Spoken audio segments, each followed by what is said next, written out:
வணக்கம். வணக்கம். Cinema டிக்கெட்ல Goundampalayam roast பார்த்தோனே, சரி இவருமே நல்லா ரோஸ்ட் பண்றாரேன்னு சொல்லிட்டு, ஐ திங்க் அப்பதான் கங்குவா கொஞ்சம் பார்த்தோமா. சரி கங்குவா ரோஸ்ட் நான் என்ன நினைச்சேன்னா, பிலிப் ஆர்எல்ஸ் மத்த சேனல் இல்லையா எரும பாப்பா? முருகேசால பார்க்கலாம்னு நினைச்சேன். டக்குன்னு ஸ்லைட் பண்ணிட்டே இருந்தா பார்த்தா சினிமா டிக்கெட்டே போட்டிருக்காரு. எனக்கே ஷாக்கு. என்னடா அது இதுலயே பண்ணியிருக்காரு. அதை விட்டுட்டு ஏன் அங்கெல்லாம் போயிட்டு அடுத்து கூட அப்புறம் பாத்துக்கலாம் அப்படின்னு சொல்லிட்டு டைரக்டா சினிமா டிக்கெட்லயே பாத்துருவோம். ஆமா, நேத்து நல்லா இருந்துச்சு அந்த இது. அவரோட கட்ஸ் எல்லாமே சூப்பரா இருக்கு. பேசாம ரோஸ்ட் சேனலா மாத்திடலாம் இதை. சரி, எவ்வளவு பெர்சன்டேஜ் நல்லா இருக்கும்னு நினைக்கிறேன் நீ படம்? 1%. போகும்போதே கன்ஃபார்ம் பண்ணிட்டு தான் அந்த போயிருக்காங்க. 1% நம்பிக்கையோட தியேட்டருக்கு போனோம். நல்லா நம்ம அந்த நம்பிக்கை கிடைக்காம போனாங்களா? படம் பார்த்ததும் ஒண்ணு மட்டும்தான் தெரியுது. சிறுத்தை சிவா கிட்ட இருந்து அஜித் தப்பிச்சுக்கிட்டாரு, சூர்யா நல்லா மாட்டிக்கிட்டாரு. என்னால விஜய் மாட்டல.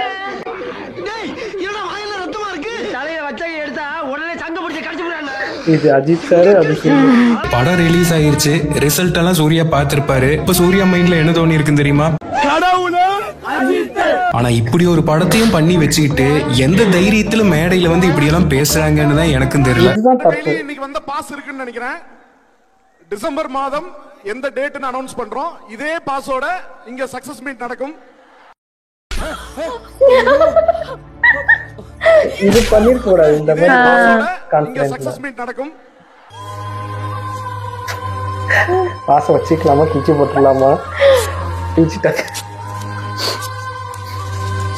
படம் ஆரம்பிச்சதுல இருந்து கடைசி சீன் வரைக்கும் எல்லா சீன்லயும் கத்திக்கிட்டே இருக்காங்க.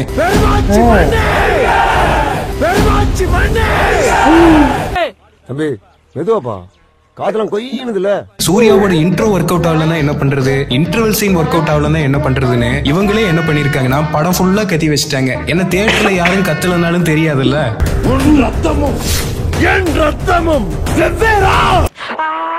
ஆமா, எப்படி இருக்கு மாம்சே? குளவி கூட்ட கரைச்சு விட்ட மாதிரி உயின்னு ஒரு சவுண்ட் தான் மாப்பிள கேக்குது. படத்துல சூர்யா வில்லன் மட்டும் இல்ல, ஒரு ஜூனியர் ஆர்டிஸ்ட் ஒரு சீனுக்கு வந்தாங்க கூட அவனால எவ்வளவு முடியுமோ அவ்வளவு கத்திக்கிட்டு தான் போவான். ஒரே ஒரு காரணம் தான் கங்கா. காதுக்குள்ள குருவி சும்மா கலாய்க்கிறதுக்காகவோ பேச்சுக்காகவோ சொல்லல, உண்மையாவே லிட்டரலா காதெல்லாம் ஒரு மாதிரி ஆயிருச்சு. படத்துல செகண்ட் ஹாஃப்ல எண்டிங்க்கு முன்னாடி ஒரு 10 செகண்ட் அமைதியா இருக்கும். அப்ப அப்படியே சொர்க்கத்துக்குள்ளேயே போன மாதிரி இருந்துச்சு. கண்ணு இப்பதான்டா பளிச்சு தெரியுது. திரும்பவும் கத்த ஆரம்பிச்சிருவாங்க. உங்க ஆமத்திங்க 30,000-40,000 விளக்கு வச்சு விட்டீங்கடா. நானாலும் எல்லாம் மனுஷ ஜென்மம் தானா? படம் ஆரம்பிச்சு ஒரு 20 நிமிஷம் இப்ப பிரசன்ட்ல நடக்கிற மாதிரி இருக்கும். நம்ம ட்ரெய்லர் எல்லாம் பார்க்கும்போது இந்த பிரசன்ட்ல நடக்கிற சீன்ஸ் தான் ஒரு மாதிரி இருக்கு, வேதாள சாயல்ல இருக்குதுன்னு நினைச்சிருப்போம். ஆனா படத்துக்கு போனதுக்கு அப்புறம் தான் தெரியுது அந்த பிரசன்ட்ல நடக்கிற மாதிரி காட்டுற 20 நிமிஷமே எவ்வளவோ மேல். அந்த பாஸ்ட்ல நடக்கிற சீக்வன்சஸ் வருது, அதெல்லாம் ரணக்கொடூரம். மாதிரி மேலே இறங்கி அவன் அந்த மண்டையோட்ட ரத்தத்தை நிரப்பி வார்த்தைக்கு கொண்டு தியேட்டர் போல 4 பேர் முன்னால வச்சு அடிச்சிடாத, தனியாடி. ஒரு ஹீரோவோட பேரு கங்குவாங்கிறதே நமக்கு காமெடியா தான் இருக்கு. அதை சுருக்கி படத்துல வரவங்க எல்லாம் கங்கா கங்கான்னு வேற கூப்பிடுறாங்க.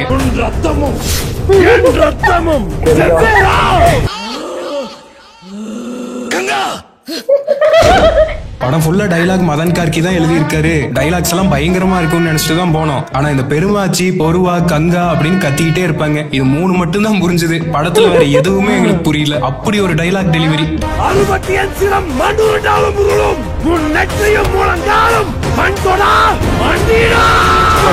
பேசுறத ஓவர்டேக் பண்ணி ட்ரெய்லர் எல்லாம் பார்க்கும்போது அந்த முதல் சீன் வருதே அது பயங்கரமா இருக்கு அப்படின்னு நினைச்சிட்டு இருந்தோம். படத்தோட டெக்னீஷியன்ஸும் அப்படிதான் பேசிட்டு இருந்தாங்க. படம் பார்க்கும்போது தான் தெரியுது இந்த பழைய ரஜினி படத்துல ரஜினி ஒரு புலியோட சண்டை போட்டுட்டு இருப்பாரு, ஒரு புலி பொம்மையை கட்டி பிடிச்சிட்டு சுத்திக்கிட்டே இருப்பாரு. அந்த சிஜி எல்லாம் எவ்வளவோ மேல்னு சொல்ற மாதிரி தான் இருந்துச்சு இந்த முதல் சிஜி.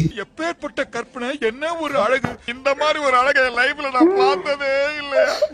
கை கூட இது கை இல்லையா, ஒளியா. ஐயோ படத்துல வர பாம்பு கழுகுன்னு வடக்கன்ஸ் எல்லாம் ரீல்ஸ்ல கிராபிக்ஸ் பண்ணி வச்சிருப்பாங்களே, அந்த அளவுக்கு ஒரு கிராபிக்ஸ். ஒருவேளை இதெல்லாம் கிராபிக்ஸ் தானா இல்ல பொம்மையை வச்சு எடுத்துருவாங்களோன்னு நமக்கு டவுட் வந்துடும். என்னமோ படம் ஃபுல்லா அந்த இடத்துல எங்கெல்லாம் சிஜி யூஸ் பண்ணிருக்காங்களோ அங்கெல்லாம் சிஜினே போட்டுருவாங்க. அதனால நம்ம ஈஸியா தெரிஞ்சுக்கலாம், ஓ இதெல்லாம் சிஜில பண்ண சீன்ஸ் அப்படின்னு. இந்த நாயை நம்பாதீங்க, ஃபர்ஸ்ட் லுக் நல்லா இருக்கு, ட்ரெய்லர் நல்லா இருக்குன்னு கூட்டு வந்தானே. நான் தான் சொன்னனே நல்லா இருக்காது, என்ன நம்புறியாடா நம்புறியாடா. இந்த கங்குவாவோட பாஸ்ட் போர்ஷன்ஸ் எல்லாம் ஒரு தீவுல நடக்கிற மாதிரி தான் காமிச்சிருப்பாங்க.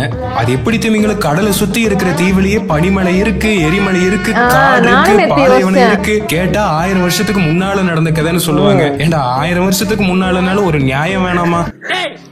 எப்படி ஒரே சரௌண்டிங்ல அத்தனை இதுவும் இருக்கும். இந்த சூர்யாவோட பாஸ்ட் போர்ஷன்ஸ்ல ஒரு கோரியோகிராஃபி பண்ணிருப்பாங்க அந்த ட்ரைபல் சாங்குக்கு. அப்பப்பப்பா அந்த என்ஜிகே படத்துல சூர்யாவை ஆட விட்டு ஒரு கோரியோகிராஃபி பண்ணிருப்பாங்களே, அதையே மிஞ்சிருச்சு.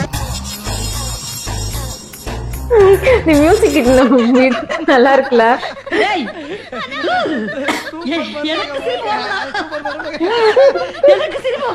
இன்டர்வல் வரும்போதே உடம்பெல்லாம் அடிச்சு போட்ட மாதிரி ஒரு எஃபெக்ட். போதும் போதுங்கிற அளவுக்கு ஆயிருச்சு. ஐயா இப்ப ஃபர்ஸ்ட் ஹாஃப் முடிஞ்சு போச்சு. இப்ப கேக்குறேன், கொரட்டல சிவாவா சிறுத்தை சிவாவா? கொரட்டல சிவா. இதுக்கப்புறம் படம் எப்படி வரப்போகுதுன்னு தெரிஞ்சிருச்சு. இது தெரிஞ்சிட்டும் பார்க்கணுங்கிற ஒரு நிலைமை இருக்கே. அப்ப நான் பட்ட வேதனை இருக்கே, அந்த வேதனை. இந்தியன் 2 படத்தோட இன்டர்வல் சீக்வன்ஸ்ல கமல் ஒரு பெர்ஃபார்மன்ஸ் கொடுத்திருப்பாரு. என்னடா பெர்ஃபார்மன்ஸ் இது அப்படிங்கிற மாதிரி. அதாவது நடிப்புக்கே இழுக்கணும்னு சொல்ற கமலையே அப்படி நடிக்க வச்சிட்டாங்களே, இதெல்லாம் தெரிஞ்சுதான் கமல் நடிச்சாரா அப்படின்னு பேசிட்டு இருந்தோம். அதே ஃபீல் தான் இந்த படத்துல சூர்யாவை பார்க்கும்போது. வழக்கமா சூர்யாவோட படங்கள்ல நல்ல படம் மோசமான படம் அப்படின்னு சொல்லலாம். ஆனா எந்த படமா இருந்தாலும் சூர்யாவோட பெர்ஃபார்மன்ஸ் குறை சொல்ல முடியாத அளவுக்கு இருக்கும். இதுல சூர்யாவோட பெர்ஃபார்மன்ஸே குறை சொல்ற அளவுக்கு தான் இருக்கு. இதெல்லாம் அவ்வளவு ஒன்றும் பெரிய மாஸ் மூமெண்டா இல்ல. படம் ஃபுல்லா கொடுக்குற பில்டப் எல்லாம் பயங்கரமா இருக்கும். ஆனா பில்டப் முடிஞ்ச உடனே வர ஸ்டண்ட் எல்லாம் பொசுக்குன்னு போயிடும். அப்படி ஒரு ஸ்டண்ட் கோரியோகிராஃபி. இறுதி கட்ட நகைச்சுவை பகுதிகள் நடைபெற்றுக் கொண்டிருக்கிறது. அமர்ந்து பாருங்க, நிகழ்ச்சியை பாருங்க, நிகழ்ச்சி நல்லா இருக்கும். இவ்வளவு செலவு பண்ணி ஒரு படம் எடுத்திருக்காங்களே, பாட்டையாவது புதுசா போட்டு தொலைலாம் இல்ல. இந்த டிஎஸ்பி படம் ஃபுல்லா பழைய குட்டி பட சாங்ஸ் முத கொண்டு எடுத்து கொண்டு வந்து அப்படியே போட்டு வச்சிருக்காரு. ஒரு பாட்டு என்னடானா குட்டி பாட்டு மாதிரி இருக்கு.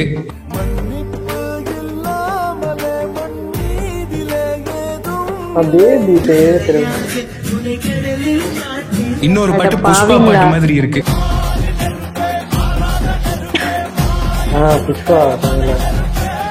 நான் புஷ்பா பார்த்தது இல்ல. இப்ப 2-3 பாட்டு கேட்டேன், அதை நான் சொல்ல விருப்பம் இல்ல, என்னால காதலே கேட்க முடியல. ஆனா சூப்பர் டூப்பர் ஹிட். இவனுக்கு கத்துறதையே டாலரேட் பண்ண முடியல. இந்த கத்துறதையும் தாண்டி ஒரு பிஜிஎம், இன்ஸ்ட்ருமெண்ட்ஸை வச்சுதான் பிஜிஎம் போட்டாரா இல்ல வீட்டுல இருக்கிற சாமான்களை எல்லாம் எடுத்துட்டு வந்து பிஜிஎம் போட்டாராங்கிற அளவுக்கு தடபுட தடபுட தடபுடன்னு ஒரு பிஜிஎம்.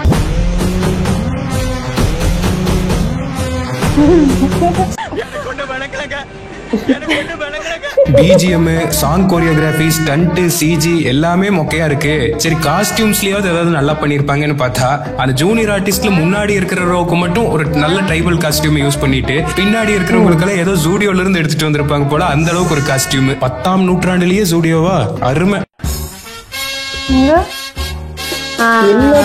இந்த காவியத்தை ஐமேக்ஸ்ல பார்த்து எங்களுக்கே இந்த நிலைமைனா இது சாதா தியேட்டர்ல பார்த்தவங்க எல்லாம் இன்னும் உயிரோட இருப்பாங்கன்னு நினைக்கிறீங்க. படத்துல வில்லனா வர பாபி டியோலோட டப்பிங் எல்லாம் வேற லெவல். இவர் பாட்டுக்கு ஆவுன்னு ஏதோ கத்திட்டு இருப்பாரு, ஆனா பின்னாடி தமிழ்ல பேசி ஒரு டைலாக் வச்சிருப்பாங்க. அதுக்கு எதுக்கும் சிங்கே இருக்காது. ஒரு முக்கிற மாதிரி எக்ஸ்பிரஷன் ஆரம்பத்துல ஸ்டார்ட் பண்ணிருப்பாரு, கடைசி வரைக்கும் அதையே மெயின்டைன் பண்ணிட்டு இருப்பாரு. விருந்தருந்தவாரீரோ முருகனுக்கா நாம் எடுத்துரைப்பது அப்படிதான் இருந்துச்சு படம். அது வழக்கமா ஒரு படம் ஃபர்ஸ்ட் டே ஃபர்ஸ்ட் ஷோ அப்படின்ட்டு போனோம்னா அங்க அந்த படம் நல்லா இருந்தாலும் நல்லா இல்லைனாலும் எல்லாரும் அமைதியா பார்த்துட்டு வந்துருவாங்க. ஒரு 2-3 ஷோ போய் தியேட்டர்ல இருக்கவங்க எல்லாம் கலாய்ச்சி பார்த்திருப்போம். இந்த படத்தோட ஃபேன் ஷோலயே தியேட்டருக்குள்ள இருக்கிற ஆடியன்ஸ் எல்லாம் உட்காந்து கலாய்ச்சிட்டு இருக்காங்க.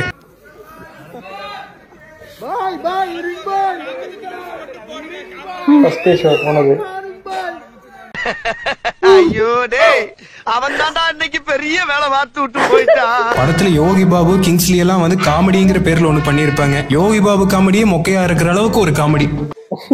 எனக்கு தெரியாம வருது ப்ரோ. இப்போ தயவு செஞ்சு இனிமேல் வர்றவங்களாவது நாங்களும் பாகுபலி மாதிரி ஒரு படம் எடுக்கிறேன்னு மட்டும் சொல்லாதீங்கடா டே. பாகுபலி மாதிரின்னு சொல்லி எல்லாத்தையும் தமிழ் சினிமா பக்கம் திரும்பி பார்க்க வச்சு கடைசியில காரி துப்புனதுதான் மிச்சம். இதை லோக்கல்ல மட்டும் இறக்கி இருந்தா கூட நம்மளாவது பார்த்துட்டு கப்பச்சுப்புன்னு வச்சிருக்கலாம். இது பேன் இந்தியா ரிலீஸ்னு ஓவரா ப்ரோமோட் பண்ணி இப்ப இன்னைக்கு இந்தியா ஃபுல்லா காரி துப்ப போறாங்க. Any creator, any director in Indian film industry வாயை பொழந்து பார்க்க போறாங்க. நெருப்பு மாதிரி இருக்கும். படம் ஆரம்பிச்சதுல இருந்து கடைசி வரைக்கும் எல்லாமே நெகட்டிவ் தான். இதுல பாசிட்டிவ்னு சொல்லணும் அப்படின்னா திஷா பட்டாணி சொல்லலாம். படம் பார்க்க போனதுக்கு ஒரே லாபம் அதுதான். ஆனா அதுவும் ஒரு 10 நிமிஷம் தான் வரும். படத்துல காட்டுக்குள்ள சூர்யா ஒரு புலியை பார்த்து கத்தி பயமுறுத்துற மாதிரி ஒரு சீன் வரும். அவர் கத்துறத பார்த்து அந்த புலியை பயந்து போயிடும். அந்த சீன் எப்படி இருக்குன்னு தெரியுமா? இந்த பயந்துட்டான்னு ஒரு வீடியோ பார்த்திருப்பீங்கல்ல, கிட்டத்தட்ட அதே மாதிரி இருக்கும். கடைசியா எதற்கும் துணிந்தவன் ஒரு காவியத்தை தியேட்டர்ல கொடுத்தாரு சூர்யா. அதுக்கப்புறம் 980 நாள் கழிச்சு எனக்கு கங்குவா ரிலீஸ் ஆயிருக்கு. தலைவர் வணங்கானு சுதா கோங்கரா படம் எல்லாம் வேணான்னு சொல்லிட்டு இந்த கங்குவால நடிச்சிருந்தாரு. அந்த அளவுக்கு கங்குவால ஏதாவது இருக்கும்னு நினைச்சுதான் எனக்கு போனோம். கங்குவா ஒரு குழந்தை, அந்த குழந்தை பிறக்கிற அன்னைக்குதான் பிறந்த நாள்.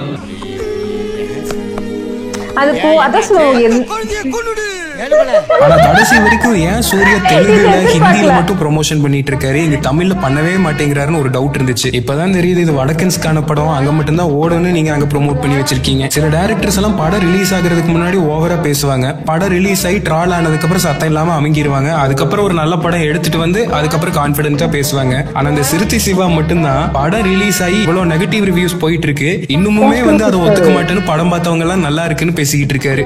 லைஃப்ல இந்த கான்பிடன்ஸ் தாங்க நமக்கும் வேணும். ரொம்ப நல்லபடியா வந்திருக்கீங்க, நல்லபடியா ரசிக்கிறாங்க. ஐ அம் சோ ஹாப்பி. இருந்தாலும் நீ ரொம்ப தைரியசாலிப்பா.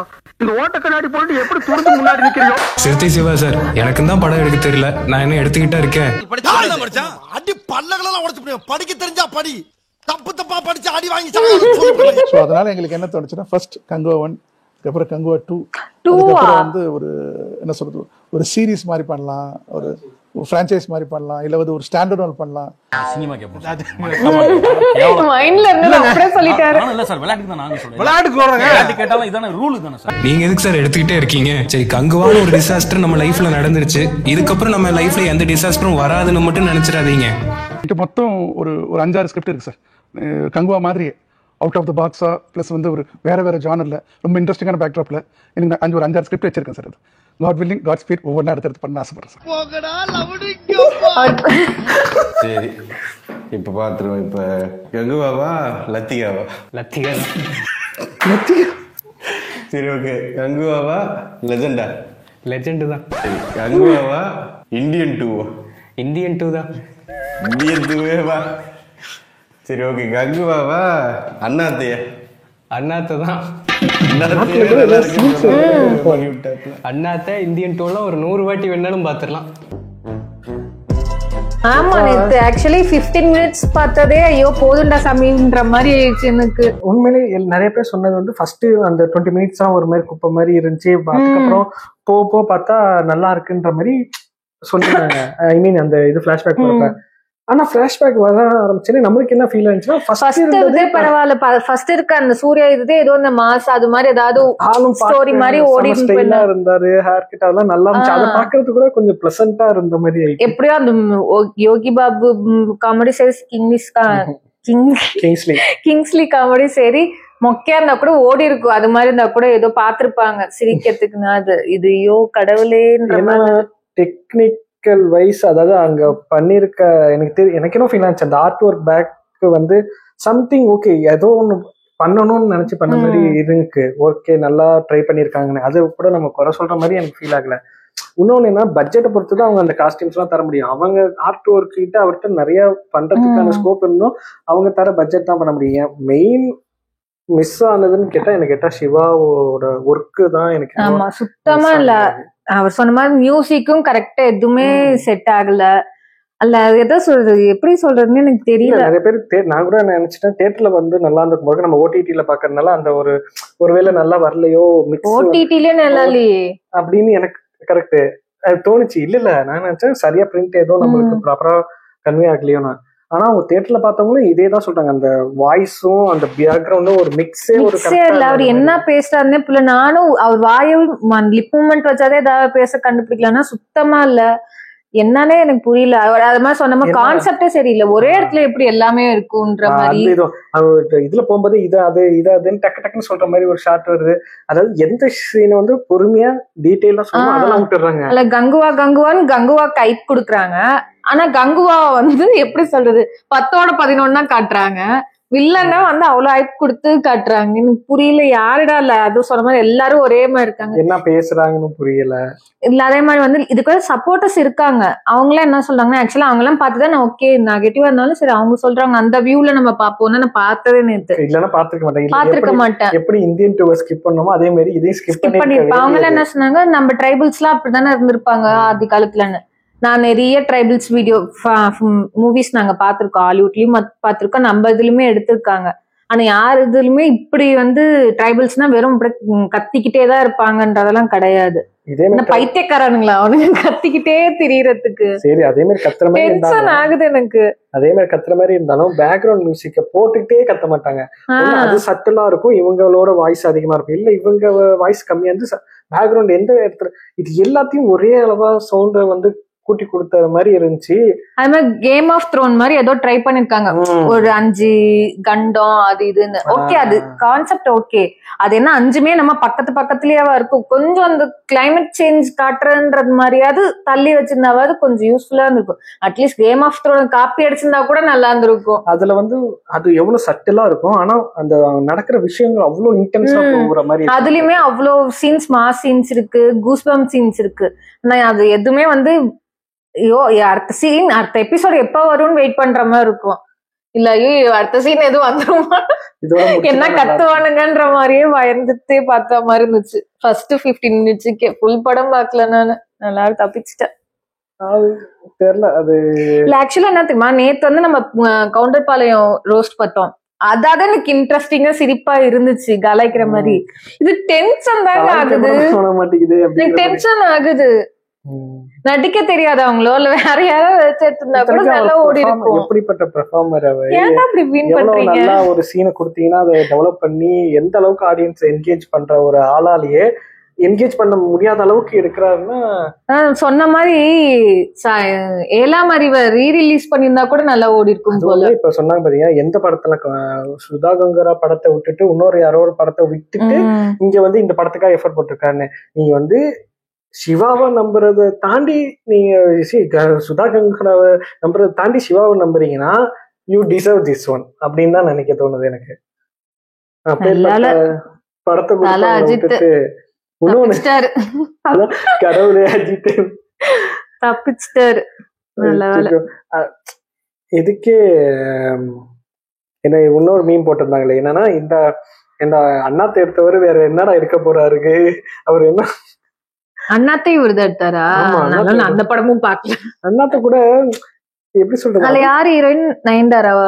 கிரிஞ்சாவே இருந்தாலும் ஏதோ ஒரு கொஞ்சம் சீன்ஸ் வந்து ஏதோ ஒரு கனெக்ட் ஆகும். கொஞ்சம் பாக்குறதுக்கு பிளசண்டா இருக்கும். அவருக்கு என்ன தெரியுமா டாப் ஹீரோஸ வச்சு அவங்கள வந்து மொக்க ஆக்கணும்னு முடிவு பண்ணிட்டாரு. அதுல எஸ்கேப் ஆனது விஜய் மட்டும்தான். எஸ்கேப் ஆயிட்டாரு. அதான் ஆச்சரியமா இருக்கு. நான் கூட சொல்றேன் கமல் வச்சு செஞ்சு விட்டாரு. ரஜினி வச்சு செஞ்சு விட்டாரு. கமல் வச்சு சொல்றேன் அவங்க எல்லாம் டாப் ஹீரோஸ். அவங்களுக்கு எல்லாம் வந்து அவங்க படமா போய் பார்க்க முடியாத அளவுக்கு ஒண்ணு பண்ணி விட்டாங்கல்ல டைரக்டர்ஸ். அதுல இவருன்ற அந்த குரூப்ல வராருங்க. அதுல அதே மாதிரி ரஜினி படம் விஜய் படமுமே வந்து ஓகே பீஸ்ட் கொஞ்சம் தப்பிச்சிச்சு. இப்படியும் இல்லாம நடுவுல இருந்து. ஆக்சுவலி என்னன்னா இது எதனால இவர் சிவாவோட மிஸ்டேக்னு சொல்லனா ஒரு அவர் தானே டைரக்டர். ஸோ அவர் தான் கேப்டன். அவருக்கு தான் தெரியணும் யாரை வந்து எந்தெந்த மாதிரி யூஸ் பண்ணணும். ஐ திங்க் இது தெரிஞ்சிருந்தா ஏன் முன்னாடி இருக்க படத்தை விட்டுருக்க போறாரு? அவர் தெரியலன்றதானே பிரச்சனை. அதாவது எந்தெந்த டெக்னீஷியனை எப்படி எந்தெந்த விஷயத்துக்கு யூஸ் பண்ணணும்னு தெரிஞ்சிருக்கணும். இப்போ எக்ஸாம்பிளுக்கு என்னன்னா இப்போ புஷ்பா 2 ரிலீஸ் ஆயிருக்கு. அதுலயும் சேம் டிஎஸ்பி தான் music. But background music DSP கிடையாது. புரியுதா என்ன சொல்ல வருன்னு? புரியுது. பட் எனக்கு தெரியல மேபி இதுலயும் வேற யாராவது மியூசிக் தெரியல. ஆனா இவர் சொல்றது சினிமாட்டிக்ல சொல்றத வச்சு பார்க்கும்போது அவர் தான் பிஜிஎம் பேக்ரவுண்ட் ஸ்கோர் பண்ணிருக்காரு. சோ இங்க ஏன் பேக்ரவுண்ட் ஸ்கோர் இவங்க புஷ்பா 2ல பண்ண விடல, வேற சாம் சிஎஸ்ட கொடுக்குறாங்க. ஏன் சாம் சிஎஸ்லாம் அவர் background music expert. Compare to DSP அவர் இன்னும் நல்லா பண்ணக்கூடிய ஆளுங்கிறது. ஸோ அங்க அவரோட ஸ்டஃப் என்னன்னா டிஎஸ்பி சூப்பரா சாங்ஸ். எனக்கு டிஎஸ்பியே என்னமோ கடுப்பாயி போட்ட மாதிரி இருக்கு மியூசிக். இதெல்லாம் ஒரு படமாடா, இதுக்கு வேற என்கிட்ட வந்து கேக்குறீங்களாடான்னு போட்ட மாதிரி இருக்கு. தெரியல, மேபி ஆமா பிடிச்சி ஒரு விஷயத்த பண்ணலன்னா கண்டிப்பா அந்த மாதிரி அவுட்புட் வர்றதுதான் வாய்ப்பு அதிகமே. ஸோ அந்த மாதிரி யூஸ் பண்ண தெரிஞ்சு பண்ணிருக்கலாம். ஏன்னா அவரு டிஎஸ்பி எத்தனையோ மூவிஸ்க்கு பண்ணிருக்காரு. நான் வந்து டிஎஸ்பி இது வந்து நான் பர்சனலா சொல்றேன், அவரது வந்து எதுவுமே நான் நெகட்டிவா பார்த்தது இல்ல. பாட்டு நல்லா இல்ல, மியூசிக் நல்லா இல்லன்னு. ஓகே, அவரோட ஒர்க் நல்லா இருக்குன்றதுக்கே ஒரு எக்ஸாம்பிள்னா சச்சினோட பிஜிஎம் எவ்வளவு கனெக்ட் ஆகும், எவ்வளவு சூப்பரா இருக்கும் அந்த படம் பாக்குறப்ப. இப்ப போய் பார்த்தாலும் அந்த கிளைமேக்ஸ் சீன்லாம் அவ்வளவு சூப்பரா இருக்கும் பிஜிஎம். அவரே இப்படி போட்டுருக்காருன்னா அப்ப நீங்களே பாத்துக்கலாம் எந்த அளவுக்கு நீங்க அவங்க புஷ் பண்ணி வாங்கியிருக்கீங்கன்றது தெரிஞ்சுது. இல்ல அவங்க படம் நல்லா இல்லைன்னா கூட ஓகே பரவாயில்ல, அதுக்கு ஒரு ப்ரொமோஷன் ஒண்ணு பண்றாங்க பாருங்களேன்.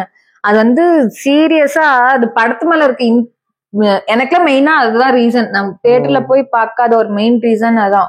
ஓவரா கூவிட்டாங்கன்னு வாங்க பாருங்க, அது மாதிரி இருந்துச்சு. டூ மச் ஆஃப் ப்ரமோஷன்ல ஓவர் கான்ஃபிடென்ட் ப்ரமோஷன். அவ்வளவு கான்ஃபிடென்ட்டா இருக்க கூடாது, அதுதான் சொல்லுவாங்க. நம்ம பேசக்கூடாது, நம்ம படம் தான் பேசணுங்கிறப்ப நீங்க அமைதியா போயிட்டு. ஆக்சுவலா நம்ம தீபாவளிக்கு லக்கி பாஸ்கர் பார்த்தோம், ஓகேவா? நம்ம வந்து அது வந்து எங்கேயுமே நம்ம ட்ரைலரோ இல்ல அந்த பேர் கூட தெரியாது, தியேட்டர் போய் தான் அங்க ஒரு படம் அப்படி இருக்கா துல்கருது, ஓகே அதை போய் வேற சீட் நம்மளுக்கு எதுவும் இல்லாம நாங்க அதை போய் பார்த்தோம். ஆனா வந்தது வந்து நம்ம எல்லாத்துக்கும் ரெஃபர் பண்ணோம், அந்த படத்தை போய் பாருங்க நல்லா இருக்கு கண்டிப்பா பாருங்கன்னு சொல்லிட்டு வந்தோம் நாங்க. அது மாதிரி இருக்கும். இப்ப அதுவுமே ஒரு இப்ப உள்ள இது இல்ல, பீரியட் கொஞ்சம் பேக் ஸ்லாஷ்ல உள்ள மூவி தான், அதுக்கும் எஃபர்ட் போட்டிருக்காங்க. அந்த எஃபர்ட் வந்து ரசிக்கிற மாதிரி இருந்துச்சு. அது வந்து ஒரு இடத்துல கூட லேக் அடிக்கல, ஒரு மாதிரி இன்ட்ரெஸ்டிங்கா போயிட்டே இருந்துச்சு. இல்ல அதான் ஒரு நல்ல ஒரு ஆர்ட் ஒர்க்கோட எஃபர்ட்டும் நல்ல ஒரு ஸ்டோரியும் மெர்ஜ் ஆகும் போது தான் அந்த படம் நல்லா வருது. நீ வெறும் நல்ல டெக்னீஷியன் வச்சுக்கிட்டு ஒரு முக்கியமான ஸ்கிரிப்ட் முக்கியமான இல்ல இந்த இதுல வந்து டெக்னீஷியனுமே சரியில்லைன்னு தான் சொல்றேன். எங்கேயுமே அந்த டெக்னீஷியனும் அந்த கதையோட செட்டே ஆகல. ஸ்டோரின்றது வேற, இந்த கேரக்டர் கூட இந்த டெக்னீஷியன் ஒர்க் செட் ஆகல. இவரு எனக்கு யோசிக்கிற ஒரு வேலை லிப்சிங்க் எது கனெக்ட் ஆகலையா என்ன நான் யோசிச்சுட்டு கடைசியில பார்த்தா அது அப்படிதான் தியேட்டர்லயே இதா இருக்குன்றாங்க, புரியாத மாதிரியே பண்ணிட்டாங்க. அதுதான் தப்பு. எங்கேயோ அவர் லிப் மூவ்மெண்ட் ஒரு மாதிரி இருக்கு, பின்னாடி வர சவுண்ட் ஒரு மாதிரி இருக்கு, கூஸ்பம் ஆக வேண்டிய மூவ்மெண்ட் எல்லாம் என்னத்தையும். ஆனா நிறைய கூஸ்பம் மூவ்மெண்ட் இருக்கு, அதுக்கு பேக்ரவுண்ட் மியூசிக் கரெக்டா கொடுத்துருந்தாங்கன்னா கிடைச்சிருந்துருக்கும். அதெல்லாம் சப்பையா ஆக்கிட்டு தேவையில்லாத சீனுக்கெல்லாம் அவ்வளவு ஸ்லோ மோஷன், எதுக்கு அவ்வளவு ஸ்லோ மோஷன் தெரியல. எப்பா கடைசியில இப்போதைக்கு சூர்யா சாரோட மைண்ட் வாய்ஸ் நம்ம கடைசி ஒரு படம் போய் பார்த்துட்டு அழுதுட்டு இருந்தோம்ல, ஏன்டா அதை புக் பண்ணி தியேட்டர்ல பார்த்தோன்னு, டீன்ஸ். ஆனா இதுக்கு நான் அதை எவ்வளவு பரவாயில்லன்னு புரியுற மாதிரியாவது எடுத்திருந்தேன். புரியுற மாதிரி அதுல வந்து சில எடுக்கிறதுங்கிறது ஓகே, புரியுற மாதிரி இருக்கணும், அதுதான். புரியாத மாதிரி எடுத்தீங்கன்னா நீங்க என்னதான் பண்ணாலும் வேஸ்ட், நோ யூஸ். அதுல வந்து ஓவர் ஆக்டிங் எல்லாரும், அதனால அந்த படம் வந்து எனக்கு பிடிக்கல. இதுல வந்து தெரியல ஓவர் ஆக்டிங். ஓகே, அதான் சொல்றது. சூர்யா சாரோட மைண்ட் வாய்ஸ் இப்போதைக்கு முடிச்சு போங்க, அப்படிதான் இருக்கும் பாவம்.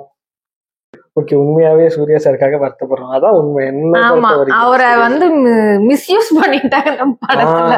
கரெக்ட், திரும்பி கம்பேக்ல வருவாருன்னு தோணுது. பாப்போம். இருங்க பாய் மொமெண்ட் கண்டிப்பா வரணும் சூர்யா சாருக்கு. கரெக்ட், முடிச்சுட்டு அதுல இருந்து இருங்க பாயில வந்து